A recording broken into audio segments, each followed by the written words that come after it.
अस्सलाम वालेकुम friends, welcome आपका हमारे यूट्यूब चैनल एडवांस टीचिंग में। तो दोस्तों, ये हमारा जावास्क्रिप्ट सीरीज का पार्ट 15 है। तो आज की इस वीडियो में हम कंडीशनल टर्नरी ऑपरेटर को देखेंगे।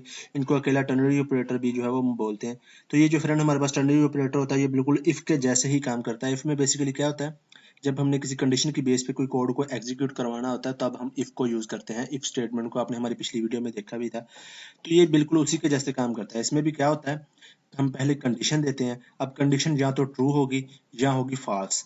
ऐसे ही अगर कंडीशन ट्रू हो तब हम कौन सा कोड एग्जीक्यूट करवाना चाहते हैं और क्या एग्जीक्यूट करवाना चाहते हैं। ऐसे हमारे पास अगर कोई कंडीशन फॉल्स हो तो उसमें हम भी कोई स्टेटमेंट जो है वो कौन सी एग्जीक्यूट करवाना चाहते हैं। तो यहाँ तक तो ये बिल्कुल जो है वो इफ के जैसे ही काम कर रहा है, लेकिन इफ और इसमें थोड़ा सा फर्क है। पहला फर्क तो इसमें ये है कि लिखने का, इफ का तरीका थोड़ा सा लिखने का और है और इसका लिखने का तरीका थोड़ा सा और है। और दूसरा इसमें फ़र्क ये है कि इफ में क्या होता है, हम काफ़ी लाइनें बड़ी जो स्टेटमेंट है उसको भी एग्जीक्यूट करवा लेते हैं जब कंडीशन ट्रू होती है, लेकिन इसमें ऐसा नहीं है। जब बड़ी स्टेटमेंट हमने कोई एग्जीक्यूट करवानी होती है तब हम इस टर्नरी ऑपरेटर का यूज़ नहीं करते। इसमें हमने शॉर्ट कोड कोई एक है लाइनें छोटा सा जो है वो हमने कोई कंडीशन बेस चेक करना है तब हम इसके लिए जो है वो इस टर्नरी ऑपरेटर को यूज़ कर लेते हैं, और लिखने में भी ये शॉर्ट है। चलिए इसको लिखते कैसे हैं ये देखते हैं, बाद में हम इसको प्रैक्टिकल में और इंशाल्लाह अच्छे से कवर करेंगे। तो यहाँ पे सबसे पहले हमने देनी होती है कंडीशन। इसके साथ हमने अब देखें यहाँ पे हमने कोई इफ वगैरह नहीं लगाना, हमने सिर्फ कंडीशन देनी है। अब कंडीशन आप ब्रैकेट्स में भी दे सकते हैं, जैसा कि ये मैंने 2 ब्रैकेट लगाई हुई हैं, और विदाउट ब्रैकेट भी आप दे सकते हैं। अब कंडीशन के बाद हमने लगाना होता है यहाँ पे क्वेश्चन मार्क। अब क्वेश्चन मार्क के बाद हमने ट्रू स्टेटमेंट देनी होती है। यहाँ पे देखें, जब कंडीशन ये ट्रू हो जाए तो जो हमने एग्जीक्यूट कराना है वो इस क्वेश्चन मार्क के बाद में हम स्टेटमेंट लिखते हैं। ठीक है जी। जब कंडीशन ट्रू हो तो जो क्वेश्चन मार्क के बाद हम यहाँ पे स्टेटमेंट लिखेंगे वो एग्जीक्यूट होगी। ऐसा ही अगर कंडीशन फॉल्स हो तो इसके बाद हम लगाते हैं कॉलन, और कॉलन के बाद हम देते हैं फॉल्स। कि यहाँ पे ये कंडीशन अगर ट्रू होगी तो ये वाला कोड एग्जीक्यूट होगा, ये वाली स्टेटमेंट एग्जीक्यूट होगी जो क्वेश्चन मार्क के बाद में आ रही है। और अगर ये कंडीशन फॉल्स होगी तो जो हमारे पास कॉलन के बाद में जो स्टेटमेंट आ रही है वो एग्जीक्यूट होगी। ये इसका लिखने का तरीका है। कंडीशन आप कोई भी बना सकते हैं। चलिए मैं आपको इसका प्रैक्टिकल करके दिखाता हूँ। हम यहाँ पे 1 से या 2 कंडीशन देना चाहते हैं, वो भी हम प्रैक्टिकल में देखेंगे, और भी हम इसका कुछ जो है वो प्रैक्टिकल में उधर कवर करेंगे। तो यहाँ पे फ्रेंड मैं VS कोड में आ चुका हूँ। यहाँ पे मैंने एक HTML का न्यू डॉक्यूमेंट क्रिएट किया, conditional ternary operator dot HTML। इसको टर्नरी ऑपरेटर क्यों बोलते हैं, क्योंकि इसमें 3 जो है वो स्टेटमेंट आती हैं। मैं आपको भी दिखाता हूँ। यहाँ पे देखिए मैं क्या करता हूँ, यहाँ पे एक वेरिएबल लेता हूँ। वेरिएबल लिया मैंने, जैसा कि वेरिएबल का नेम मैंने रख दिया मार्क्स। मार्क्स मार्क्स यहाँ पे मैंने जो है वो 60 सेव करवा दिया मार्क्स वेरिएबल में। अब यहाँ पे हम ये चेक करेंगे, अगर तो मार्क्स 33 से ज्यादा है तो वो पास है, अगर 33 से कम है तो वो फेल है। ये हम टर्नरी ऑपरेटर से देखेंगे। ठीक है जी। यहाँ पे अब मैं कैसे लिखूंगा, उसको लिखने का तरीका यहाँ पे देख लें। अब यहाँ पे देखें, अब विदाउट ब्रैकेट में अभी आपको लिख के दिखाता हूँ, और मैं डायरेक्ट डॉक्यूमेंट में लिखता हूँ। मैंने कहा डॉक्यूमेंट डॉट राइट। आप कंसोल में भी करवा सकते हैं, कंसोल डॉट लॉग करके भी करवा सकते हैं। अब यहाँ पे मैं डायरेक्ट जो है वो टर्नरी ऑपरेटर का सिंटैक्स पास करता हूँ। यहाँ पे मैं कहता हूँ अगर मार्क्स वेरिएबल है जो है ना हमारे पास, मार्क्स वेरिएबल ये ग्रेटर देन है किससे, 33 से, उसके बाद मैं यहाँ पे लगाऊंगा क्वेश्चन मार्क। अब अगर तो ये कंडीशन ट्रू हो तो मैं यहाँ पे प्रिंट करवाना चाहता हूँ, डबल कोट्स में मैं देता हूँ you are pass, you are pass. ये मैंने कह दिया। अब उसके बाद मैं लगाऊंगा कॉलन। अगर ये कंडीशन मेरी फॉल्स हो जाती है तब मैं क्या करवाना चाहता हूँ, तब भी मैं कोई मैसेज ही प्रिंट करवाना चाहता हूँ, यू आर फेल। मैंने ये कह दिया फेल। अभी देखें डायरेक्ट डॉक्यूमेंट में प्रिंट हो जाएगा ये। अभी देखें मार्क्स हमारे पास 60 है तो 33 से ज्यादा है, तो अभी हमारी ये क्वेश्चन मार्क के बाद वाली यू आर पास लिखा हुआ आएगा यहाँ तक। अभी मैं आपको यहाँ पे मेरे पास फाइल जो है ब्राउजर में मैंने ओपन कर रखी है। यहाँ पे देखें मैं इसको रिफ्रेश करता हूँ तो लिखा हुआ आ रहा है यू आर पास। यहाँ पे आपको लिखा हुआ नजर भी आ रहा होगा। यहाँ पे आपको क्लियर हो गया होगा कि क्वेश्चन मार्क के बाद वाली स्टेटमेंट तब चलती है जब हमारी कंडीशन ट्रू होती है। अब यहाँ पे मार्क्स मैं 20 कर देता हूँ। अब मैं मार्क्स मैंने 20 कर दिए तो यहाँ पे देखें मार्क्स अब 33 से ज्यादा नहीं है, कम है। कंडीशन फॉल्स होगी तो अब लिखा हुआ आएगा, ये क्वेश्चन ये कॉलन के बाद वाली स्टेटमेंट एग्जीक्यूट होगी, यू आर फेल। आपको दिखाता हूँ, मैं यहाँ पे रिफ्रेश किया तो यहाँ पे देखिए लिखा आ रहा है यू आर फेल। ठीक है जी। तो पहला तो ये था, आप डायरेक्ट डॉक्यूमेंट में करवा सकते हैं, लेकिन आप इसको किसी वेरिएबल में भी सेव करवा सकते हैं। जैसे कि ये सारा कोड मैं यहाँ से कट करता हूँ एक बार। यहाँ से मैंने इसको कट किया, यहाँ पे ऊपर आया, एक मैंने वेरिएबल बनाया यहाँ पे रिजल्ट नाम से, बस मैंने डिक्लेयर ही किया है रिजल्ट वेरिएबल। अब इसमें मैं जो है वो सेव करवाता हूँ। यहाँ पे मैं नीचे जाके रिजल्ट जो हमारा वेरिएबल है ना इक्वल टू, इसमें मैं ये सारा कोड यहाँ पे पेस्ट कर देता हूँ, एंड पे सेमीकोलन।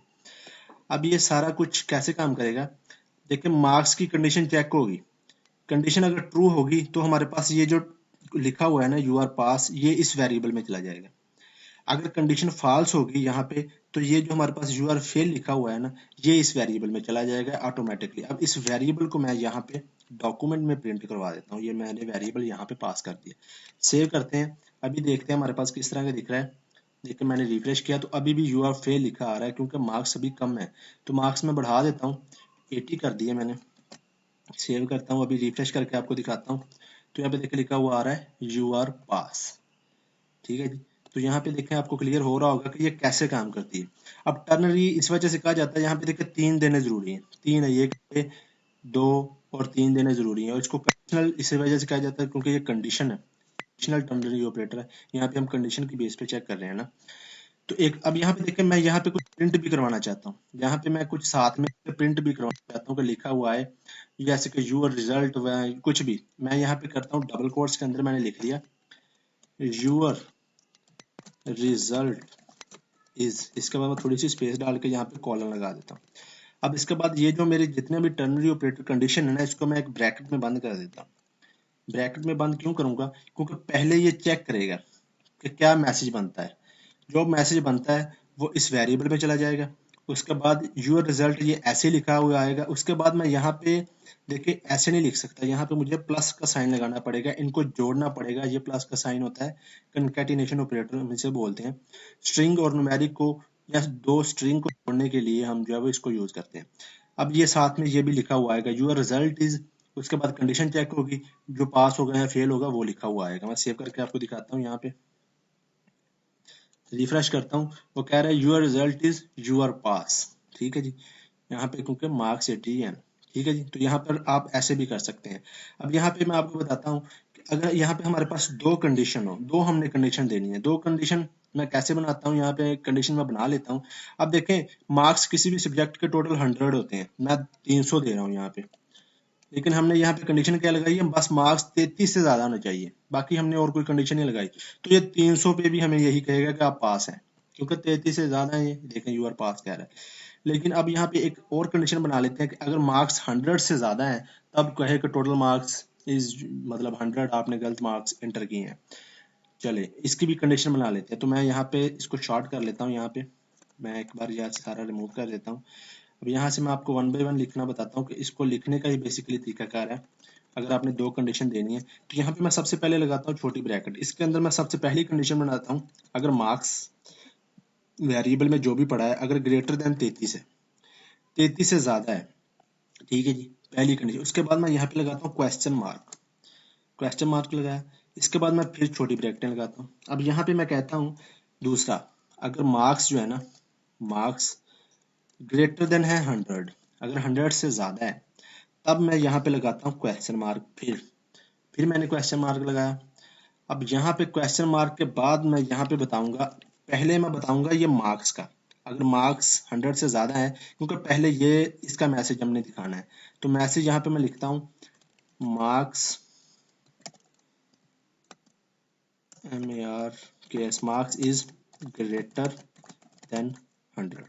चले इतना ही मैंने मैसेज प्रिंट करवा दिया। अब उसके बाद मैं लगाऊंगा कॉलन। अब मैंने इस मार्क्स का बताना है कि अगर मार्क्स 33 से ज्यादा है तो मैं क्या मैसेज प्रिंट करवाना चाहता हूँ। तो मैं यहाँ पे कॉलन के बाद दूंगा डबल कोट्स के अंदर यू आर पास। ये अब अगर ये भी फॉल्स हो जाती है कंडीशन, अगर ये फॉल्स होती है, मार्क्स 33 से कम डालता है, तो यहाँ पे ये ब्रैकेट मैंने यहाँ पे शुरू की है, इसको मैंने यहाँ पे क्लोज किया है। इसके बाद मैं लगाऊंगा यहाँ पे मैं लगाऊंगा कॉलन। यहाँ पे देखिए मैंने कॉलन लगाया, एंड पे जहाँ पे ब्रैकेट बंद हो रही है यहाँ पे मैं मैसेज दूंगा you are fail, double quotes के अंदर यू आर फेल। ठीक है, तो ये आपने सीक्वेंस याद रखना है। यहाँ पे देखें यू आर फेल लिखा हुआ आ जाएगा। अब यहाँ पे सबसे पहले अगर मार्क्स 33 से ज्यादा होंगे तो फिर ये चेक करेगा मार्क्स 100 से तो ज़्यादा नहीं है। अगर 100 से ज़्यादा होंगे तो वो प्रिंट कर देगा मार्क्स इज ग्रेटर देन 100। आप कोई भी मैसेज दे सकते हैं। अगर ये मार्क्स 100 से ज़्यादा नहीं है तो फिर ये वाला मैसेज प्रिंट कर देगा यू आर पास। अगर यहाँ पे 33 से कम हो गए तो यहीं पे जो है वो मूव कर जाएगा बाहर वाली स्टेटमेंट पे, यहाँ पे ये कह देगा यू आर फेल। अभी देखते हैं, हमारे पास 300 हमने एंटर किया हुआ। अभी देखते हैं कि ये मैसेज आता है या नहीं कि marks is greater than 100। Refresh करता हूँ मैं, यहाँ पे रिफ्रेश किया तो वो कह रहा है मार्क्स इज ग्रेटर देन 100। अब मैं कम करता हूँ, अब मैं यहाँ पे डालता हूँ, यहाँ पे मार्क्स में मैंने डाल दिया 90 डाल दिया। अभी सेव करता हूँ मैं, आपको रिफ्रेश करके यहाँ पे दिखाता हूँ तो कह रहा है यू आर पास, ये भी चल रहा है। अभी मैं कम कर देता हूँ, 33 से मार्क्स में कम कर देता हूँ, मैंने कर दिया 30 कर दिया। 33 से कम है ये, अभी फेल का मैसेज आना चाहिए।